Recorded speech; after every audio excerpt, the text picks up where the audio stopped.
Hi hello welcome to Kiran TV news. Janasena Baahubali Bolisetti Srinivas గారు ఆయన చేస్తున్నటువంటి కార్యక్రమాలు చూస్తుంటే ఈయనేందయ్యా ఎలా ఉన్నారు.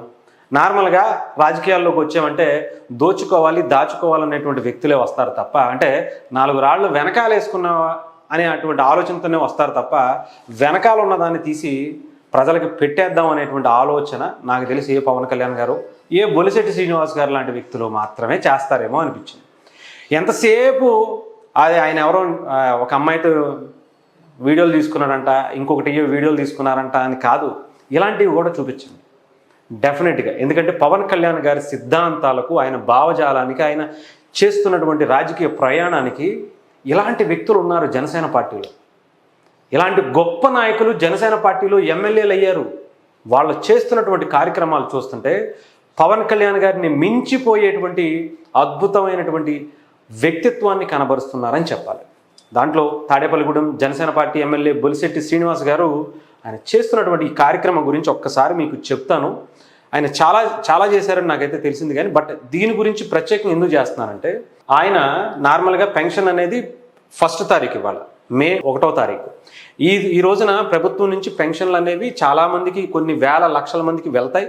బట్ ఎవరికైతే ఇంకా అందటం లేదో, ఇంకా వాళ్ళకి ప్రభుత్వం నుంచి వచ్చేటువంటి ఆ పెన్షన్కి ఇంకా అప్లై చేసుకున్నా దానికి ఇంకా పర్మిషన్స్ రాక ఇవ్వలేకపోతున్నారు ఉంటారు చూసారు కొంతమంది అసలైనటువంటి అర్హుల్ని. వాళ్ళకి సొంత డబ్బులు పెట్టి బొలిశెట్టి శ్రీనివాస్ గారు నెలకి 1000, 2000 లేదంటే 500 లేదా ఇంకోటి కాదు 3000 రూపాయలు ఇస్తున్నారట.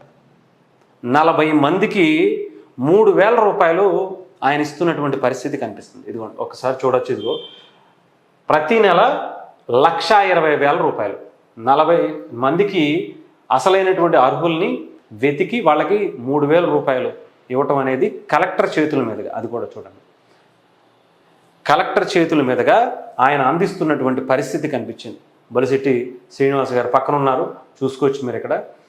అంటే ఇదిగో బొలిశెట్టి శ్రీనివాస్ గారు కలెక్టర్ గారితో వాళ్ళకి 3,000 రూపాయలు ఈరోజే మొదటి తారీఖునే అందించడం అనేది కూడా గొప్ప విషయం. ఇంకా ఆయన ఒక ఊర్లో ఆయన అధికారంలోకి రాగానే ఆ ఊరికి రోడ్డు వేయిస్తాను అని చెప్పి మాటిచ్చారు. మాటిస్తే అక్కడ కాంట్రాక్టర్లు, అంటే అధికారం మారిన తర్వాత కాంట్రాక్టర్లకి వాళ్ళకి అప్పటిదాకా చేసిన వాళ్ళందరినీ మారుస్తూ కొత్తగా వేరే వాళ్ళని తీసుకోవడం అనేది జరుగుతుంది. అయితే అప్పటి వరకు కొంత రోడ్డు స్టార్ట్ చేశారు. ఆ రోడ్డు పూర్తి అవ్వాలంటే ప్రభుత్వం నుంచి డబ్బులు రావాలి. అప్పటికే ఆ బాకీలన్నీ కూడా ఆ కాంట్రాక్టర్కి ప్రభుత్వం ఇచ్చేటువంటి ఆ డబ్బులు ఏవైతే ఉంటాయో, ఆ కాంట్రాక్ట్ తాలూకా డబ్బులు అవి పెండింగ్ ఉన్నాయి. ఆ పెండింగ్ ఉంటే ఈయన ఏం చేశారు తెలుసా, ఆయన పొలం అమ్మేసి ఆ కాంట్రాక్టర్కి డబ్బులు ఇచ్చి రోడ్డు వేయించినటువంటి పరిస్థితి కూడా ఉందట. అంత గొప్ప గొప్ప కార్యక్రమాలు ఆయన చేస్తున్నారు. అధికారంలోకి వచ్చిన తర్వాత ఎవరైనా దోచుకుందాం దాచుకుందాం వీటి నుంచి మనకు వస్తాయి అని చెప్పి ఇసుక మాఫియాలు, మట్టి మాఫియాలు, అది ఇది మద్య మాఫియాలు అన్ని రకాలుగా చేసేస్తూ ఉంటారు. బట్ ఈయనలాంటి వ్యక్తులు ఉన్న ఇంట్లో ఉన్నటువంటి ఆయనకు ఉన్నటువంటి ఆస్తుల్ని కరగబెట్టి కూడా ప్రజలకి సేవ చేస్తున్నారంటే ఆలోచించండి. ఆయన ఒకటే మాట అంటున్నారు. మొన్న నేను ఒక వీడియో కూడా చూశాను. ఆ వీడియోలో నాకైతే ఆశ్చర్యం వేసింది. 2029 వచ్చేటప్పటికి నేను పోటీ చేస్తానో లేదో తెలీదు, కానీ నేను ఉన్నటువంటి 5 సంవత్సరాల్లో ప్రజలకి సేవ చేయాలి, అలాంటి మంచి పేరు సంపాదించుకుని నేను హ్యాపీగా ఉండాలి తప్ప ఇక్కడ ఏదో దోచుకోవడం కోసం ఇంకో దానికో నేను రాలా. 2029కి వచ్చేటప్పటికి ఎవరు అధికారంలోకి వస్తారు ఏంటి అనేది పక్కన పెడితే, నేను ఎంత చిత్తశుద్ధిగా పనిచేశాను, ఈ 5 ఏళ్ల నా పరిపాలనలో ఆ నియోజకవర్గ ప్రజలు ఎంత సంతోషంగా ఉన్నారు అనే దాని మీదే ఆయన దృష్టి పెట్టి పనిచేస్తున్నటువంటి పరిస్థితి కనిపించింది. ఇంతకన్నా గొప్పగా ఆలోచించేటువంటి వ్యక్తులు ఎవరు లేరా అంటే ఇప్పుడున్నటువంటి రాజకీయ పరిస్థితుల్లో ఎవరు లేరనే చెప్పాలి.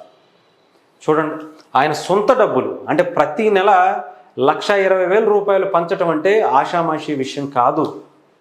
అది కూడా ప్రభుత్వం నుంచి వచ్చేంత వరకు ఆయన ఇస్తానని చెప్పి మాటిచ్చారట. ప్రభుత్వం అంటే ఇంకా వాళ్ళకి శాంక్షన్ చేయకపోయినా ఆయన శాంక్షన్ చేశారు. ఆయన ఇస్తున్నటువంటి పరిస్థితి కనిపిస్తుంది. ఇలాంటి గొప్ప వ్యక్తులు నిజంగా అక్కడ ప్రతిపక్ష పాత్రలో ఉండేటువంటి ఆ పార్టీలకు సంబంధించినటువంటి నాయకులు కూడా ఆయన్ని మెచ్చుకుంటున్నారంటే ఆలోచించండి. నేను ఎలక్షన్స్ ముందు ఆయనకి సంబంధించి ఆయన కాన్స్టిట్యున్సీలో పబ్లిక్ టాక్ తీసుకుందామని వెళ్తే రాష్ట్రం మొత్తం వేరే పార్టీ అయినా రావచ్చండి, కానీ తాడేపల్లిగూడెంలో మాత్రం బొలిశెట్టి గారే వస్తారు.